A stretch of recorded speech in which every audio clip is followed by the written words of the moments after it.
जय हिंद दोस्तों, मैं ही क्लासेस में आपका स्वागत है और मैं संतोष कुमार आप सबों का हार्दिक अभिनंदन करता हूं। तो आइए दोस्तों, आज हम लोग बहुत ही इम्पोर्टेंट टॉपिक पर बात करने वाले हैं और आज हम लोग वायसराय का जो इम्पोर्टेंट टॉपिक है उसको पढ़ने वाले हैं। यहाँ से क्वेश्चन जो है 1 से 2 जो है एग्ज़ाम में आ ही जाता है और यह टॉपिक एग्ज़ाम की दृष्टि से बहुत ही इम्पोर्टेंट है।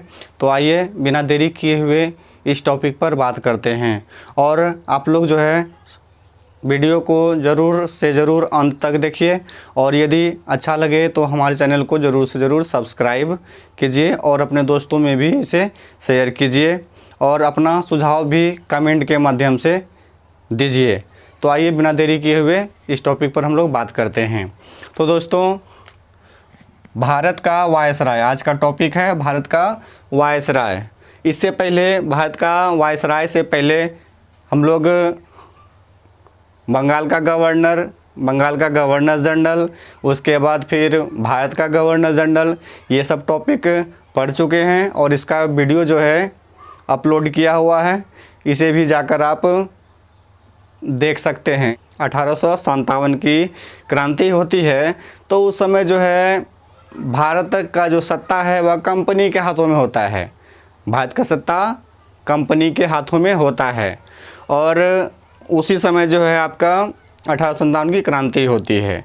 इसके बाद 1857 की क्रांति के बाद होता क्या है, इसमें तो आपका अंग्रेज़ जीत जाता है और भारतीयों को जो है पराजय का सामना करना पड़ता है। लेकिन अंततः होता क्या है, इसमें जो है ब्रिटिश संसद में एक कानून पारित होता है जिसको बोलते हैं भारत शासन अधिनियम 1858। ब्रिटिश संसद में एक अधिनियम पारित हुआ जिसको हम लोग बोलते हैं भारत शासन अधिनियम के नाम से जाना जाता है ये। और भारत शासन अधिनियम के तहत कह दिया गया कि जो है अब जो भारतीय सत्ता है, भारत का जो पावर है वह कंपनी के हाथों में नहीं रहेगा। अब जो है भारतीय सत्ता सीधे डायरेक्ट जो है ब्रिटिश सम्राट के हाथों में सौंप दिया जाएगा। भारत शासन अधिनियम 1858 के तहत कह दिया गया अब भारतीय सत्ता कंपनी के हाथों में नहीं रहेगा, डायरेक्ट जो है यह ब्रिटिश सम्राट के हाथों में सौंप दिया जाएगा। और इससे पहले हम लोग पढ़ चुके हैं कि कंपनी के अधीन ही जो है भारत का गवर्नर जनरल, बंगाल का गवर्नर जनरल, ये सब आपका होता था कंपनी के अधीन। और कंपनी के अधीन ही आपका नियुक्त होने वाला था आपका अंतिम गवर्नर जनरल जो हम लोग पढ़ते हैं भारत का अभी, लॉर्ड कैनिंग। कंपनी के द्वारा नियुक्त भारत का अंतिम गवर्नर जनरल लॉर्ड कैनिंग था।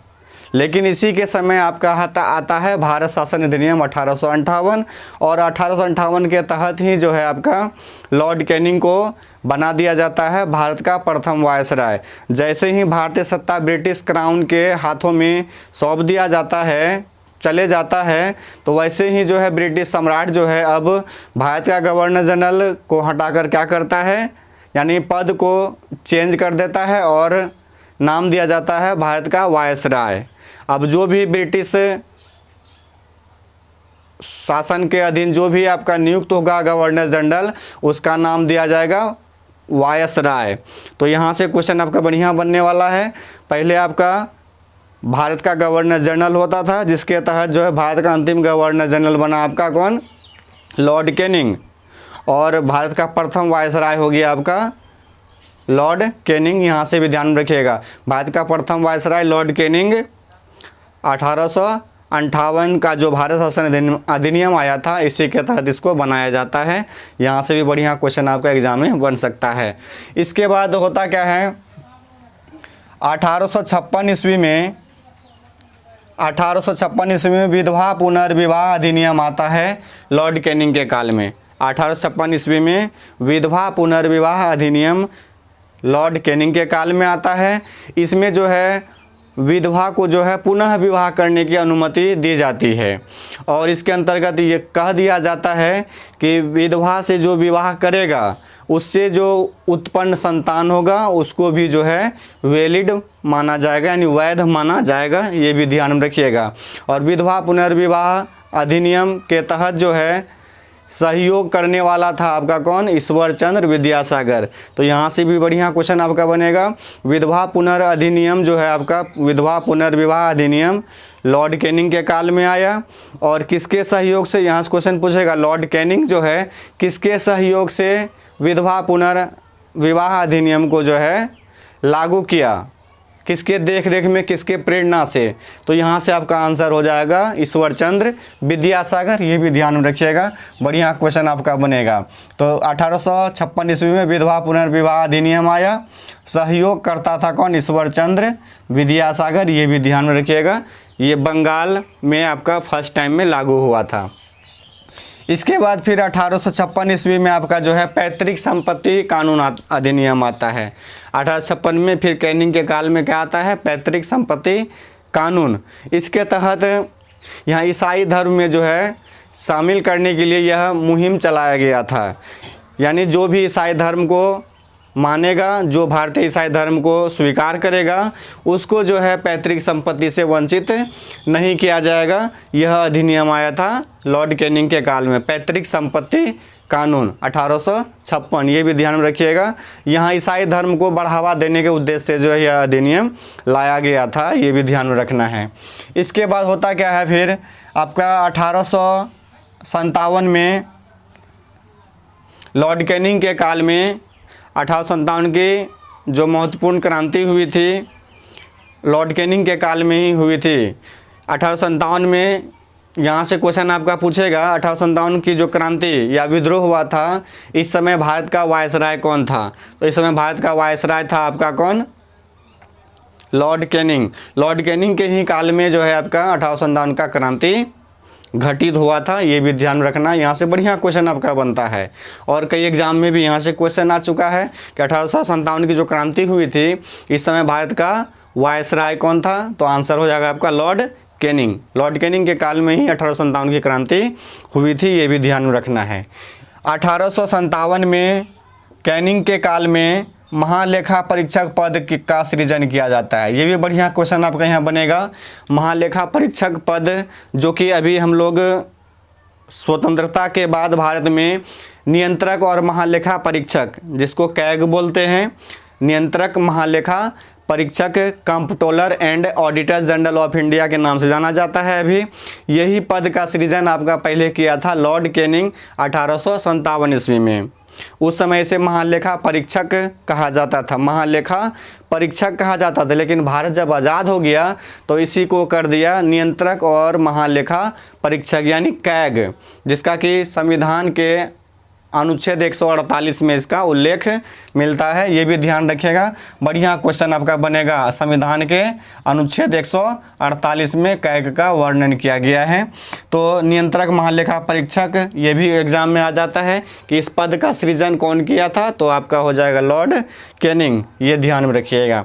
इसके बाद फिर हड़प नीति या व्यवगत सिद्धांत, ये भी बहुत बढ़िया क्वेश्चन आपका यहाँ से बनेगा, जो कि हड़प नीति और व्यवगत सिद्धांत हम लोग पढ़ चुके हैं कि डलहौजी के काल में ये लागू किया गया था, लेकिन इसे समाप्त किया कौन? Lord Canning. लॉर्ड कैनिंग ही जो है हड़प नीति यानी व्यवगत सिद्धांत, जिसे डॉक्ट्रिन ऑफ लैप्स के नाम से भी जाना जाता है, इस सिद्धांत को समाप्त कर दिया आपका लॉर्ड कैनिंग। ये भी बढ़िया क्वेश्चन है, ध्यान में रखिएगा, यहाँ से भी एग्जाम में बन सकता है आपका question. Lord Mayo, Lord Mayo का काल जो होता है आपका 1869 से 1872। ये भी बढ़िया क्वेश्चन आपका बनेगा। लॉर्ड मेयो, लॉर्ड मेयो जो है 1872 में वह करता क्या है? अजमेर में अपने नाम से मेयो कॉलेज का स्थापना करता है। लॉर्ड मेयो अजमेर में 1872 में अपने नाम से ही मेयो कॉलेज का स्थापना करता है। अजमेर कहाँ है? ये पूछेगा आपसे, अजमेर कहाँ है? अजमेर हो जाएगा आपका राजस्थान में, ये ध्यान में रखिएगा। इसके बाद 1872 में आपका जो है लॉर्ड मेयो के देखरेख में ही क्या होता है? प्रथम आपका जो है जनगणना, ध्यान रखिएगा। 1872 में ही आपका जो है लॉर्ड मेयो के काल में प्रथम बार जनगणना होता है ब्रिटिश भारत में। ध्यान रखिएगा, ब्रिटिश भारत में जो है आपका प्रथम बार जनगणना जो है लॉर्ड मेयो के काल में ही होता है 1872 ईस्वी में, जो कि यहाँ से बढ़िया क्वेश्चन आपका बनता है। 1872 में पहली बार क्या हुआ था, जनगणना हुआ था लॉर्ड मेयो के काल में, इसको ध्यान में रखिएगा। इसके बाद 1872 में फिर आपका लॉर्ड मेयो की हत्या कर दी जाती है।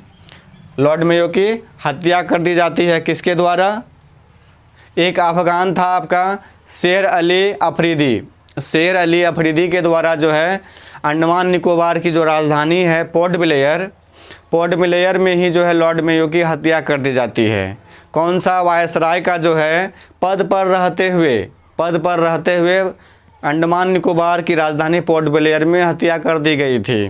तो आपका आंसर हो जाएगा लॉर्ड मेयो। लॉर्ड मेयो का ही जो है अंडमान निकोबार की राजधानी जो पोर्ट ब्लेयर है वहाँ अफगान शेर अली अफरीदी के द्वारा जो है हत्या कर दी जाती है। यहाँ से भी बढ़िया क्वेश्चन आपका बनेगा। ये पद पर रहते हुए जो है इसकी मृत्यु हो जाती है, यानी चाकू घोंप कर जो है इसकी हत्या कर दी जाती है। किसके द्वारा, अफगान शेर अली अफरीदी के द्वारा चाकू घोंप कर इसकी हत्या कर दी जाती है मेयो की, ये ध्यान में रखना है।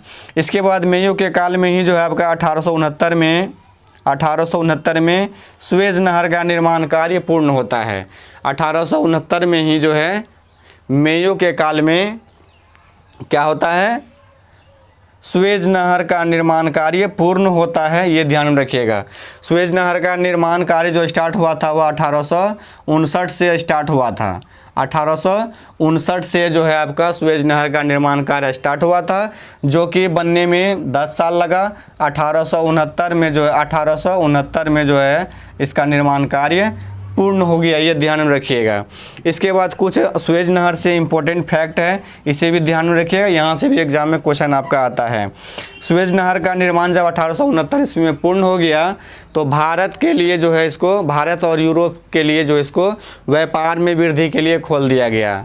व्यापार के सिलसिले को लेकर इसको क्या किया, खोल दिया गया। और यहाँ से ध्यान रखिएगा, जब यूरोप से जो है भारत में व्यापार के लिए जो है पुर्तगाली लोग, यूरोपियन जब आता था तो उसे जो है यूरोप से अटलांटिक महासागर से होते हुए, प्रशांत महासागर से होते हुए जो है आपका तब जाके जो है इंडिया में प्रवेश करना पड़ता था। अटलांटिक महासागर को पार करते हुए उसके बाद अफ्रीका का जो अंतिम छोर था कैप ऑफ गुड होप, इसको पार करते हुए जो है तब जाके वह इंडिया में प्रवेश करता था। लेकिन जब आपका सुएज नहर का निर्माण हो गया तो यहाँ से कहा जाता है कि 7000 किलोमीटर दूरी क्या हो गया आपका, कम हो गया यूरोपियों के लिए। भारत और यूरोप के बीच कितना दूरी कम हो गया, 7000 किलोमीटर दूरी कम हो गया। उसके बाद सुएज नहर जो बनाया गया था आपका, ये भूमध्य सागर से लेके आपका जो है लाल सागर तक बनाया गया था। और यहाँ से क्वेश्चन आपका बनेगा कि सुएज नहर जो है आपका किसको जोड़ता है, तो भूमध्य सागर को लाल सागर से सुएज नहर आपका जोड़ता है, ये भी ध्यान रखिएगा। सुएज नहर भूमध्य सागर को लाल सागर से जोड़ता है। सुएज नहर कहाँ है, तो ये हो जाएगा अफ्रीका महाद्वीप के मिस्र में है। सुएज नहर कहाँ है, अफ्रीका महाद्वीप के मिस्र में पड़ता है सुएज नहर, ये ध्यान में रखिएगा। और सुएज नहर का जो ये आपका जो है स्टार्टिंग वाला जो बंदरगाह है भूमध्य सागर के पास है, इसका नाम है पोर्ट सईद पत्तन। यहाँ से भी क्वेश्चन आपका आया हुआ, ध्यान रखिएगा। सुएज नहर का स्टार्टिंग बंदरगाह हो जाएगा आपका पोर्ट सईद। उसके बाद फिर अंतिम जो आपका यहाँ लास्ट बंदरगाह है लाल सागर के पास, इसका नाम है पोर्ट सुएज पत्तन, ये भी ध्यान में रखिएगा। पहला स्टार्टिंग बंदरगाह हो गया आपका पोर्ट सईद पत्तन और अंतिम बंदरगाह हो गया आपका पोर्ट सुएज। और सुएज नहर की जो लंबाई है 168 किलोमीटर है, ये भी ध्यान में रखिएगा। सुएज नहर की लंबाई कितनी है, 168 किलोमीटर है। और ये जो है आपका 1956 में मिस्र के द्वारा क्या हुआ, इसका रजिस्ट्रेशन करवाया गया था। 1956 में सुएज नहर का क्या हुआ, रजिस्ट्रेशन करवाया गया था। और ये जो बनाने वाला इंजीनियर था इसका नाम था आपका, ध्यान रखिएगा, Ferdinand de Lesseps. Ferdinand de Lesseps. यहाँ से भी क्वेश्चन आपका बनता है, सुएज नहर का निर्माण जो है किसने करवाया था? तो सुएज नहर का निर्माण जो है फर्डिनेंड डी लेसेप्स के द्वारा करवाया गया था। इसी के देखरेख में सुएज नहर का निर्माण हुआ था, ये भी ध्यान में रखिएगा। तो यहाँ से बढ़िया क्वेश्चन बनेगा। सुएज नहर का निर्माण कार्य पूर्ण हो गया 1869 ईस्वी में। सुएज नहर किसको जोड़ता है? भूमध्य सागर को लाल सागर से जोड़ता है। सुएज नहर की लंबाई कितनी हो गई? तो 168 किलोमीटर। और यूरोप से आने वाले जो व्यापारी था भारत में, उसका जो है कितना किलोमीटर दूरी कम हो गया? तो 7000 किलोमीटर दूरी कम हो गया। ये भी ध्यान में रखिएगा, यहाँ से बढ़िया क्वेश्चन बनेगा। और पत्तन ध्यान में रखिएगा, जो प्रारंभिक पत्तन है आपका भूमध्य सागर के पास, इसका नाम है आपका पोर्ट सईद। उसके बाद फिर आपका जो है अंतिम में जो लाल सागर के पास आपका पत्तन है, ये आपका पोर्ट सुएज पत्तन है। इसको भी ध्यान में रखिएगा, यहाँ से बढ़िया क्वेश्चन आपका बनेगा। इसके बाद फिर आपका जो है नॉर्थ ब्रुक वायसराय बनकर आता है और इसका कार्यकाल होता है 1872 से 1876। 1872 से 1876 इसका नॉर्थ ब्रुक का कार्यकाल होता है। इसके टाइम में जो है एक ही ज़्यादातर इम्पोर्टेंट घटना घटती है, जिसका नाम है कूका आंदोलन। कूका आंदोलन, यहाँ से क्वेश्चन आपका बढ़िया बनेगा। कूका आंदोलन जो 1872 ईस्वी में पंजाब में हुआ था। कूका आंदोलन नॉर्थ ब्रुक के काल में ही जो है 1872 में पंजाब में हुआ था और इसका नेतृत्व करता था आपका राम सिंह कूका। ध्यान रखिएगा, राम सिंह कूका। यहाँ से एक बढ़िया क्वेश्चन बनेगा। कूका आंदोलन कहाँ हुआ था? पंजाब में हुआ था। किसके नेतृत्व में? राम सिंह कूका के नेतृत्व में हुआ था ये आंदोलन, पंजाब में हुआ था। और उस समय हुआ था क्या? अंग्रेज़ के द्वारा जो है ना गो हत्या को बढ़ावा दे दिया था पंजाब में। ऐसे बहुत सा कारण है, सिख कारण भी है इसका, लेकिन मेन आपका जो यहाँ कारण है, अंग्रेज़ों के द्वारा जो है गो हत्या को बढ़ावा दे दिया था पंजाब में। इसी के विरोध में जो है राम सिंह कूका के द्वारा जो है कूका आंदोलन चलाया गया था पंजाब में 1872 में। ये भी ध्यान में रखिएगा। उस समय आपका वायसराय कौन था? नॉर्थ ब्रुक था, नॉर्थ ब्रुक, ये ध्यान में रखना है। इसके बाद फिर आपका वायसराय बनकर आता है लॉर्ड लीटन। लॉर्ड लीटन का कार्यकाल होता है 1876 से 1880। 1876 से 1880 इसका कार्यकाल होता है और इसके समय में ही जो है आपका भयानक अकाल आता है। इसके समय में भयानक अकाल आता है बम्बई, मद्रास, पंजाब और हैदराबाद में। बम्बई, मद्रास, पंजाब और हैदराबाद में भयानक अकाल आता है और इसी की देखरेख में जो है आपका होता क्या है? अकाल आयोग का गठन किया जाता है 1878 ईस्वी में। अकाल आयोग का गठन किसके समय किया जाता है? लॉर्ड लीटन के काल में किया जाता है और इसका अध्यक्ष करता है कौन? आपका अध्यक्ष था रिचर्ड स्ट्रेची। रिचर्ड स्ट्रेची, ये भी ध्यान रखिएगा, यहाँ से बढ़िया क्वेश्चन आपका बनेगा। अकाल आयोग का गठन के समय वायसराय कौन था? Lord Lytton. अकाल आयोग की अध्यक्षता कौन किया था? तो रिचर्ड स्ट्रेची ने किया था इसकी अध्यक्षता। ये भी ध्यान रखिएगा, बढ़िया क्वेश्चन आपका यहाँ बनने वाला है। इसके बाद हुआ क्या आपका? शाही उपाधि अधिनियम इसी के काल में आया 1876 ईस्वी में। शाही उपाधि अधिनियम आया 1876 में लॉर्ड लीटन के काल में। रानी है उसको जो है अब भारत के नाम से उपाधि दिया जाएगा। अब जो है महारानी को क्या किया जाएगा? भारत के नाम से जो है उसको उपाधि दिया जाएगा। यही आपका इस अधिनियम के तहत आया, शाही उपाधि अधिनियम 1876। जितनी भी आपका जो है रानी होगा ब्रिटेन की, उसको जो है भारत के नाम से जो है उपाधि दिया जाएगा। ये ध्यान में रखिएगा। यहाँ से क्वेश्चन आपका आता है शाही उपाधि अधिनियम कब आया था? 1876 में। इसमें लॉर्ड लीटन क्या किया? 28 अप्रैल 1876 में महारानी विक्टोरिया को भारत की साम्राज्ञी घोषित कर दिया। शाही उपाधि अधिनियम 1876 के तहत ही 28 अप्रैल 1876 में क्या किया? जो उस समय ब्रिटेन की महारानी विक्टोरिया थी उसको भारत की साम्राज्ञी घोषित कर दी। ये ध्यान में रखिएगा, भारत की साम्राज्ञी। अब वो रानी कहाँ की है? ब्रिटेन की रानी है, लेकिन उसको अब क्या कहा जाएगा? भारत की साम्राज्ञी कहा जाएगा। ये ध्यान में रखिएगा। किस अधिनियम के तहत? शाही अधिनियम 1876। शाही अधिनियम 1876 के तहत महारानी विक्टोरिया को भारत की साम्राज्ञी घोषित कर दिया गया। यानी भारत का अब रानी कौन होगी? महारानी विक्टोरिया, ये ध्यान में रखिएगा। इसके बाद फिर लॉर्ड लिटन के काल में भारतीय समाचार पत्र अधिनियम वर्नाक्यूलर प्रेस एक्ट आता है 1878 में। भारतीय समाचार पत्र अधिनियम 1878 में आता है, जिसे वर्नाक्यूलर प्रेस एक्ट के नाम से जाना जाता है। इस अधिनियम के तहत होता क्या है, जितने भी भारतीय समाचार पत्र हैं उस पर जो है क्षेत्रीय भाषाओं में समाचार को छापना प्रतिबंधित कर देता है। क्षेत्रीय भाषाओं में समाचार को छापना प्रतिबंध लगा देता है। और इसमें कहा जाता है कि जो आपत्तिजनक, जो भी प्रेस आपत्तिजनक चीज़ों को छापेगा उसका जो है प्रेस सहित सारी संपत्ति को जब्त कर लिया जाएगा। वर्नाक्यूलर प्रेस एक्ट के तहत क्या कहा जाता है, जो भी प्रेस जो है आपका आपत्तिजनक, यानी अंग्रेज़ों के अपोज में, अंग्रेज़ों के विरोध में जो आपत्तिजनक चीज़ों को छापेगा उसका प्रेस सहित जो है सारी संपत्ति को जब्त कर लिया जाएगा। और यहाँ तक भी ये कहा जाता है कि जो जितना भी आपका क्षेत्रीय, चाहे बांग्ला में हो चाहे उर्दू में हो, जो भी क्षेत्रीय भाषा में समाचार पत्र छपेगा उस पर जो है प्रतिबंध लगा दिया जाएगा।